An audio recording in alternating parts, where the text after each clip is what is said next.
दोस्तों सबसे पहले तो आप सभी इस्लामिक भाई बहनों को ईद उल अजहा यानी कि बकरीद की बहुत बहुत मुबारकबाद। आपका दिल करे तो आप भी हमें कमेंट बॉक्स में बकरीद की मुबारकबाद लिख सकते हैं।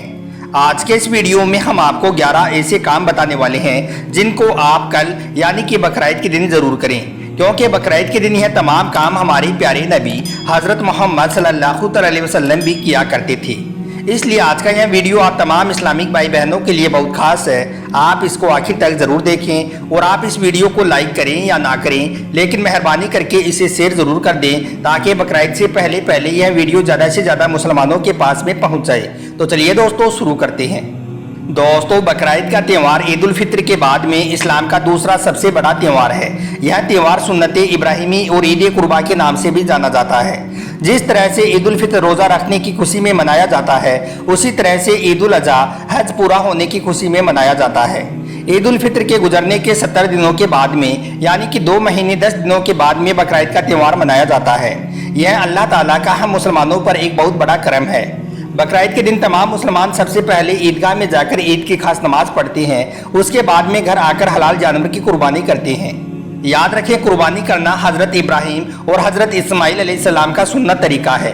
आज से तकरीबन 4000 साल पहले अल्लाह के हुक्म से हज़रत इब्राहिम अलैहिस्सलाम ने अपने प्यारे बेटे हज़रत इस्माइल अलैहिस्सलाम की कुर्बानी दी थी।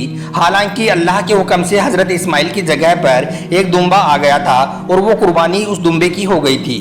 लेकिन तभी से उस दिन की याद में मुसलमान अल्लाह की राह में हलाल जानवर की कुर्बानी देने लगे हैं।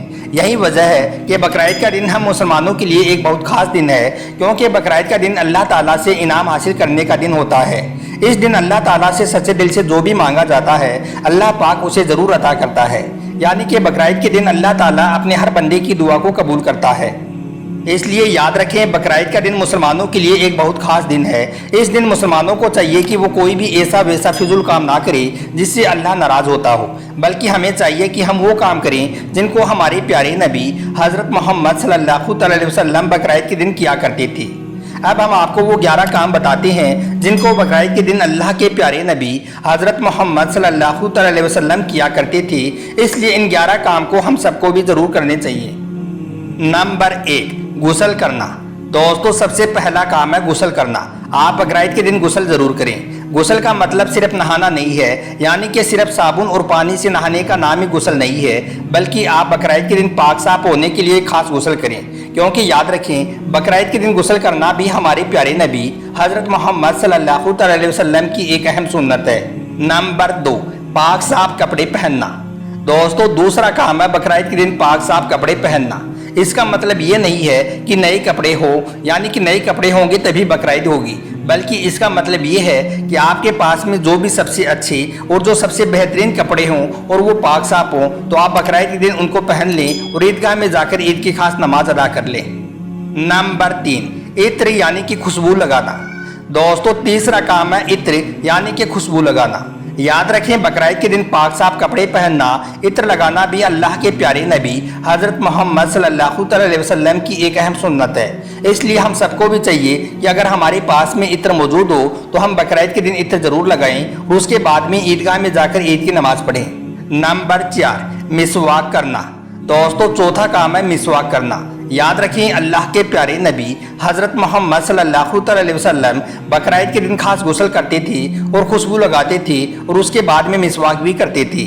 इसलिए हम सबको भी चाहिए कि हम भी बकरीद के दिन मिसवाक ज़रूर करें। नंबर 5, ईदगाह जल्दी जाना। दोस्तों 5वां काम है बकरीद के दिन ईदगाह में जल्दी जाना और हो सके तो पैदल जाना। इसका मतलब ये है कि अगर आपको कोई परेशानी नहीं है, कोई दिक्कत नहीं है, तो फिर आप ईदगाह में पैदल ही जाएं, यानी कि किसी सवारी से ना जाएं, क्योंकि ईदगाह में जल्दी जाना और पैदल चलकर जाना भी हमारे प्यारे नबी हज़रत मोहम्मद सल्लल्लाहु अलैहि वसल्लम की सुन्नत है। नंबर 6, तकबीर कहते हुए जाना। दोस्तों छठा काम है ईदगाह में जाते वक्त तकबीर कहते हुए जाना। यानी कि आप बकरीद के दिन ईदगाह में जाएं तो पूरे रास्ते तकबीर पढ़ते हुए जाएं, क्योंकि बकरीद के दिन घर से नमाज की अदायगी तक बुलंद आवाज़ में तकबीरात पढ़ना भी अल्लाह के प्यारे नबी हज़रत मोहम्मद सल्लल्लाहु अलैहि वसल्लम की सुन्नत है। इसलिए आप बकरीद के दिन जब नमाज पढ़ने के लिए ईदगाह की तरफ जाएं तो रास्ते में अल्लाहु अकबर पढ़ते हुए जाएं। नंबर 7, गरीबों की मदद करना। दोस्तों सातवां काम है बकरीद के दिन गरीबों की मदद करना, यानी कि बेसहारा और ज़रूरतमंदों की मदद करना। क्योंकि याद रखें बकरीद के दिन गरीबों की मदद करना, सदका और खिरात करना भी अल्लाह के प्यारे नबी हज़रत मोहम्मद सल्लल्लाहु अलैहि वसल्लम की सुन्नत है। इसलिए हम सबको भी चाहिए कि हम भी कल यानी कि बकरीद के दिन गरीबों की खूब मदद करें, सदका और खिरात करें। नंबर 8, खाली पेट ईदगाह में जाना। दोस्तों याद रखें अल्लाह के प्यारे नबी हज़रत मोहम्मद सल्लल्लाहु अलैहि वसल्लम जब भी ईद उल फित्र की नमाज़ पढ़ने ईदगाह में जाते तो घर से कुछ मीठा खाकर जाना पसंद करते थे। मगर जब ईद उल अज़हा यानी कि बकरीद का दिन आता तो आप अपने घर से कुछ भी ना खाकर जाते, यानी कि खाली पेट नमाज़ पढ़ने के लिए ईदगाह में जाते और फिर नमाज़ पढ़कर वापस अपने घर आते और कुर्बानी करते और उसके बाद में कुर्बानी का गोश्त तनाउल फरमाते। इसलिए हम सबको भी चाहिए कि हम भी कल यानी कि बकरीद के दिन ऐसा ही करें। नंबर 9, घर से वजू बनाकर जाना। दोस्तों 9वां काम है घर से वजू बनाकर ईदगाह में जाना और सुबह की नमाज यानी कि फजर की नमाज अपने मोहल्ले की मस्जिद में पढ़ना। और अल्लाह के नबी जब भी ईदगाह में जाते तो रास्ता तब्दील करके जाते, यानी कि ईदगाह में जाते वक्त आप जिस रास्ते से जाते थे वापस उसको तब्दील करके आते थे, यानी कि बदल कर आते थे। इसलिए हम सबको भी चाहिए कि कल यानी कि बकरीद के दिन हम भी अपने घर से ही वजू बनाकर ईदगाह में जाएं और रास्ता तब्दील करके जाएं। नंबर 10, खुतबा गौर से सुनना। दोस्तों 10वां काम है ईद उल अज़हा यानी कि बकरीद के दिन खुतबा गौर से सुनना। मगर कुछ लोग हैं जो बकरीद के दिन 2 रकात नमाज पढ़कर निकल जाते हैं या फिर जब खुतबा शुरू होता है तो उसको गौर से नहीं सुनते हैं, दुनियावी बातों में लग जाते हैं। इसलिए याद रखें कल यानी कि बकरीद के दिन आप यह गलती भी बोलकर भी ना करें, बकरीद के दिन आप खुतबे को गौर से सुने। और नंबर 11, मुसाफा करना। दोस्तों 11वां और आखिरी काम है मुसाफा करना और बकरीद की मुबारकबाद देना।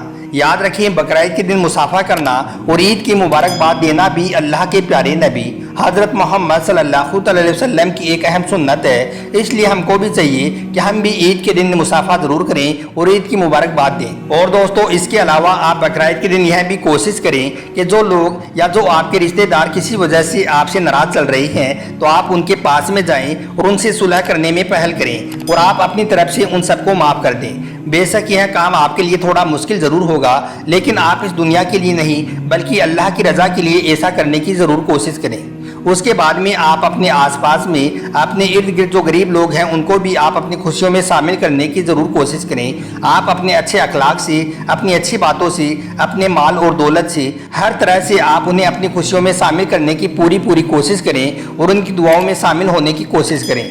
दोस्तों याद रखें बकरीद के दिन तमाम मुसलमानों के लिए एक बहुत खास दिन है। इस दिन अल्लाह खुश होकर अपने गुनहगार बंदों की मगफिरत फरमाता है और अपने बंदों की हर जायज़ दुआ को कबूल करता है। इसलिए आप कल यानी कि बकरीद के दिन यह 11 काम ज़रूर करें, इंशाअल्लाह आपकी ज़िंदगी बदल जाएगी।